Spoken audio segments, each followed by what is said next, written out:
আসসালামু আলাইকুম সুপ্রিয় দর্শক, আমাদের চ্যানেলের পক্ষ থেকে সকলকে আন্তরিক শুভেচ্ছা অভিনন্দন জানাচ্ছি। দর্শক দেখতে পাচ্ছেন, এটি হচ্ছে যশোর জেলার অভয়নগর নোয়াপাড়া নৌবন্দর। এখানে বাংলাদেশের প্রায় 70% সার কয়লা এখান থেকে কিন্তু সরবরাহ করা হয় সারা বাংলাদেশে। দর্শক, আমাদের অভয়নগরের এই ভৈরব নদী, সামনে কিন্তু একটা ব্রিজও রয়েছে। এটা হচ্ছে বেঙ্গল ফেরিঘাট বলে এটাকে। তো দেখতে পাচ্ছেন যে আসলে চারিপাশে প্রচুর পরিমাণ মালবাহী জাহাজ, তারপর আপনার ট্রলার, বলগেট, এরকম অনেক কিন্তু আপনারা দেখতে পাচ্ছেন। আসলে আমাদের এই অভয়নগরের এই জায়গাটি, অভয়নগরটি হচ্ছে বাংলাদেশের দুইটা শিল্প শহর আছে, একটা হচ্ছে ঢাকা সাভার, আরেকটি হচ্ছে অভয়নগর, যশোরের অভয়নগর, যেখান থেকে বাংলাদেশে প্রায় 70%-এরও বেশি সারের চাহিদা, কয়লা চাহিদা মিটে থাকে এখান থেকে। আপনারা দেখতে পাচ্ছেন খুবই সুন্দর আমাদের এই এখানকার দৃশ্যগুলা। আরও রাত্রেবেলা যখন পুরো লাইটগুলো জ্বলে থাকে প্রত্যেকটা বলগেট জাহাজের, তখন কিন্তু আরও বেশি সুন্দর লাগে। এখানেই পূর্বে একটি ফেরিঘাট ছিল, বা আপনার ওখানে ব্রিজ হওয়ার পর থেকে কিন্তু এটা মোটামুটি এখন আর নাই। তো সুপ্রিয় দর্শক, আর এই যে বাচ্চু ভাই, ইনি হচ্ছে এই ঘাটের সব থেকে পুরনো মাঝি, তাকে আমরা অনেক বছর যাবৎ চিনি। তিনি কিন্তু আমাদেরকে পার করতেছে। আর এটা হচ্ছে নদীর ওপারটা হচ্ছে, মানে অভয়নগর শহরটা হচ্ছে ওই পারে, আর মূল অভয়নগর কিন্তু এই পারে ছিল। এখন সেটা কিন্তু ওই পারে চলে গেছে অনেক আগে। থানাটা ওই পাশে ছিল আগে, এখন আর থানাটা এই পাশে নাই। তো আমরা কিন্তু এখন খেয়া থেকে নামবো। আর দেখতে পাচ্ছেন বাচ্চু ভাই কিন্তু অলরেডি চেষ্টা করতেছে এটাকে সুন্দরভাবে প্লেস করার জন্যে। দেখেন, নদীমাতৃক আমাদের এখানকার একটা সুবিধা হচ্ছে, আচ্ছা রাখো, যে আমাদের এখানে যেমন আপনার নদীও আছে পাশের রেল লাইন, তার পাশে রাস্তা, মোটামুটি সব কিছুই কাছাকাছি, যার কারণে আমাদের এই শহরটি বাণিজ্যিক কারণে অনেকটাই ডেভেলপ। এটাও কিন্তু একটা রাস্তা, বেশি পরিমাণ লোডের কারণে রাস্তাটি নষ্ট হয়ে গেছে। আর দেখতে পাচ্ছেন এই যে লং বোম, এইগুলোকে বলা হয়, এরকম লং বোম আমাদের এখানে সবসময় পড়ে থাকে, সবসময় কাজে ব্যস্ত থাকে।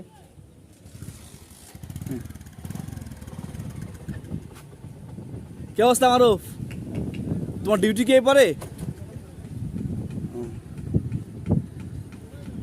যাচ্ছি একটু নড়াইল। সুপ্রিয় দর্শক, আপনারা দেখতে পাচ্ছেন, কথা বলবানি ফোনে কথা বলবানি। দর্শক দেখতে পাচ্ছেন, আমরা কিন্তু অলরেডি রওনা দিয়েছি। যাই হোক না কেন, রাস্তার অবস্থা দেখছেন, আমরা কিন্তু বাইকের উপরে এখন। এই পাশে আমার ছোটো ভাই দাঁড়িয়ে ছিল গাড়ি নিয়ে। তো আমরা এখন দেখেন, এটা কয়লার ড্যাম, এগুলো কিন্তু কয়লা, আপনার যে কয়লাগুলো ইটের ভাটাতে পোড়ায়। আর আগেরকার মানুষ কয়লা দিয়ে রান্নাও করতো, এখন এইগুলো উঠে গেছে। আমি ইন্ডিয়াতে দেখছি এগুলা কয়লা দিয়ে রান্না করতে, কিন্তু আমাদের বাংলাদেশের মানুষ এটা বোঝে না মেবি, আমি দেখি নাই যে তারা কয়লা দিয়ে রান্না করে। তো এই হচ্ছে আমাদের সৌন্দর্যের ভরা অভয়নগর। আর আমরা এখন অভয়নগর নদীর এপারে দেখতে পাচ্ছেন, মোটামুটি এখানে কিন্তু একটা কয়লা রিপেয়ারিং, মানে রিপেয়ারিং বলতে আমি যেটা বলছি, এটা হচ্ছে পালিশ করে, মানে গুঁড়া কয়লা। কুচি কয়লাগুলো কিন্তু আপনার গুঁড়া কয়লা, কুচি কয়লা, এমনি আস্ত কয়লা কিন্তু আপনার ভাটায় পোড়ায়। আর এটা হচ্ছে 4 রাস্তার মোড় বলে এটাকে। দর্শক, খুবই সুন্দর এবং মনোরম প্রাকৃতিক দৃশ্য আমাদের অভয়নগর। সত্যি খুবই সুন্দর আমাদের এখানে।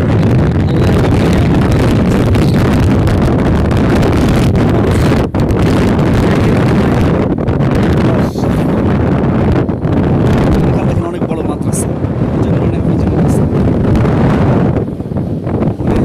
টোটাল সব কিছু ব্যবস্থা আমাদের এখানে রয়েছে আলহামদুলিল্লাহ। সব থেকে বড় কথা হচ্ছে, এই শহরে জন্মগ্রহণ করে আমরা গর্বিত। কারণ হচ্ছে আমাদের এখানে আল্লাহ তাআলা এমন কোনো জিনিস নাই যে আমরা ইন্ডিয়া কাছে, মানে ইন্ডিয়া এতটাও কাছে না, মোটামুটি 70-80 কিলোমিটার উপরে ইন্ডিয়া। আর বাংলাদেশের বেশিরভাগ রাজস্ব আমাদের কোটালীবাগ থেকে এসে থাকে। আমাদের যশোর হচ্ছে সব থেকে বড় ভূমিকা রাখে বাংলাদেশের প্রত্যেকটা জেলায় ডেভেলপমেন্টের জন্য। সব কিছুতে যশোরের একটা ব্যাপক ভূমিকা রয়েছে।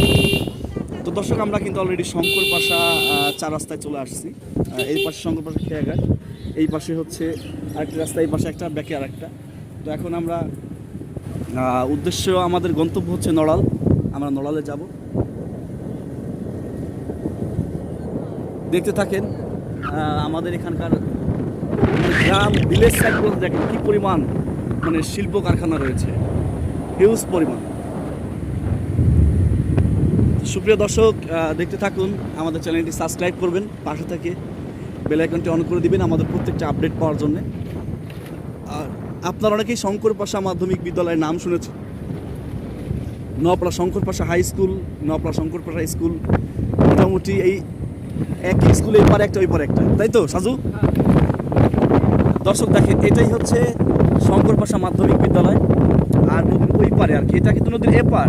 আর নদীর মানে এটা হচ্ছে ইউনিয়ন সাইড, আর ওটা হচ্ছে পৌরসভার ভিতরেও কিন্তু নওপাড়া শঙ্কর পাশা মাধ্যমিক বিদ্যালয় আরেকটা রয়েছে। তো দর্শক দেখেন কি পরিমাণ মিল আমাদের এই অভয়নগরের দুই পাশে দুইটা। তো আমরা আসলেই খুবই আনন্দিত, খুশি যে আল্লাহ পাক রব্বুল আলামিন আমাদেরকে সকল ব্যবস্থা দিয়েছেন। আর সব জায়গায় আমরা উচ্ছ্বাসিত। আর দেখতে পাচ্ছেন, একটা জিনিস ফলো করেছেন কিনা জানি না, কিছুদিন পরপর কিন্তু মসজিদ মাদ্রাসা আলহামদুলিল্লাহ আছেই। মোটামুটি আমাদের এখানকার মানুষের শিক্ষা আছে, শিক্ষা ব্যবস্থা ভালো। যদি বলেন যে আমাদের এখানকার মানুষ অভাবী, মানুষ খুবই কম। কারণ আমাদের শহরটা এরকম শহর যেখানে একটা মানুষ যদি ঘাটেও কাজ করে তাহলে তার 500-1000 টাকা ইনকাম আছে ডেলি। সে যদি ভ্যানও চালায় তাহলে তার 700-800 ইনকাম আছে। তো এখানকার মানুষ অভুক্ত থাকে না। আল্লাহ আরও নিয়ামত বাড়িয়ে দিন, আরও রিজিক দান করুক। দেখেন ফলে ফুলে শস্যে ভরা আমাদের এই অভয়নগর, সবুজ শ্যামলে মানে ভরপুর।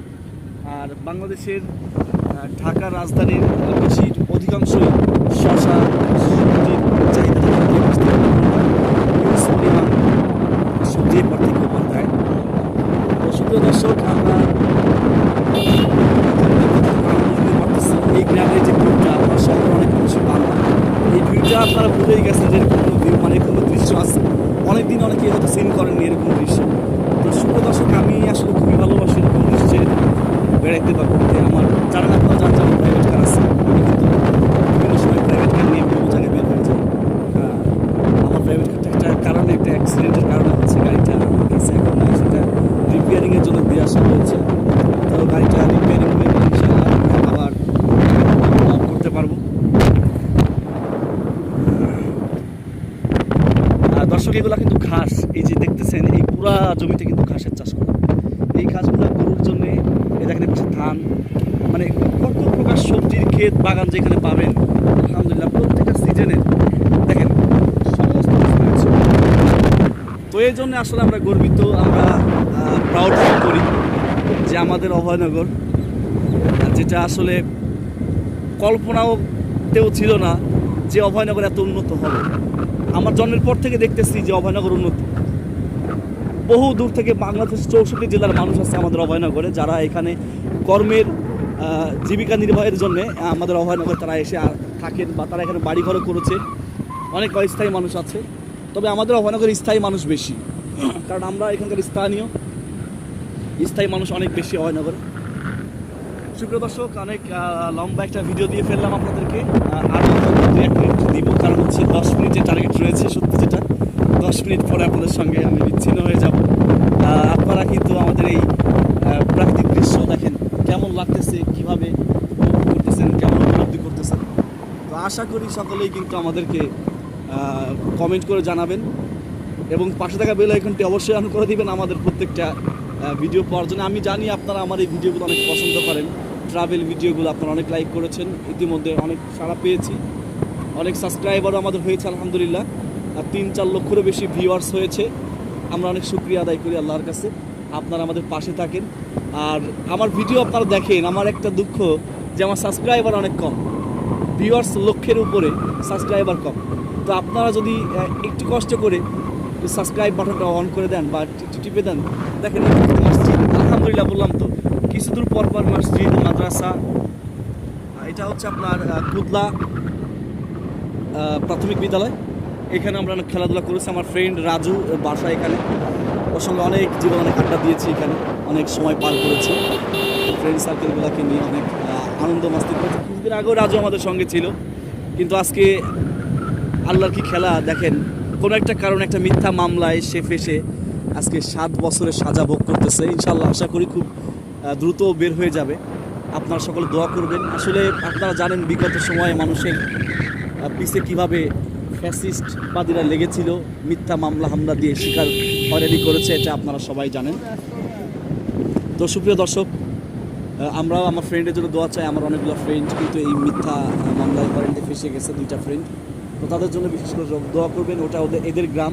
আসলে এখানে এসেই কিন্তু মনে পড়ে গেল, সবসময় মনে পড়ে ফ্রেন্ড যেহেতু মিস করি, আর তারপর আজকে এই পরিবেশে এসে আরও বেশি আমার মনে পড়লো ওদের কথা।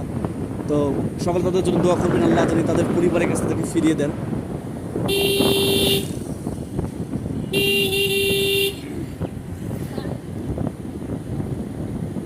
সুপ্রিয় দর্শক, দেখেন গ্রামে কিন্তু কিছু দূর পর পর দোকান রয়েছে, সেখানে বেশ আড্ডাও জমে যায়, মানে মানুষ সেখানে থাকে। দেখেন গ্রামের মেঠো পথ, যেটাকে মানুষ বলে গ্রামের মেঠো পথ, আসলে সেই গ্রামের মেঠো পথ কিন্তু রয়েছে। দেখেন চারিপাশে পুকুর, চাষের জমি।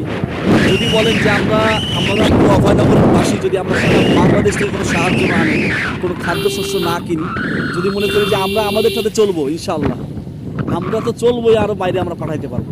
তো আলহামদুলিল্লাহ দেখেন এখানে সারা বাংলাদেশে এটা ডেলিভারি হয়ে যাবে। এই দেখেন ছোট্ট খাল। তো আমরা যদি চাই ইনশাআল্লাহ আমাদের কোনো খাদ্যশস্য কিনতে হয়, আমরা উৎপাদন তো করি, আমরা বাইরে সেল করি, মানে আমরা খেয়ে আমরা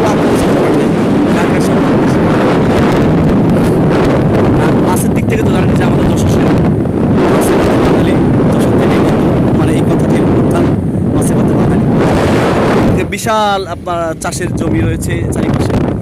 সত্যি বলতে আমরা মনে করি যে আমাদের কারোর সাহায্য লাগবে না আল্লাহ ছাড়া। আমাদের আল্লাহ তাআলা এমনভাবে আমাদেরকে গড়ে দিয়েছেন যে সমস্ত রকম চাষাবাদ আমাদের এখানে।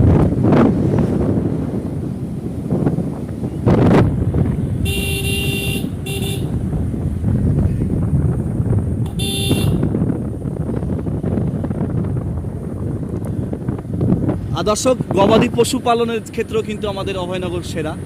গবাদি পশু বিভিন্ন ফার্মিংয়ের জন্যে মানে কি বলবো, মানে কোন দিকে নাই আমরা, আল্লাহ আমাদেরকে সব থেকে বেস্ট অফ বেস্ট দিয়েছে। দর্শক ফলো করবেন। দেখেন আমার সামনে কিন্তু অলরেডি দেখেন এই যে খাদ্য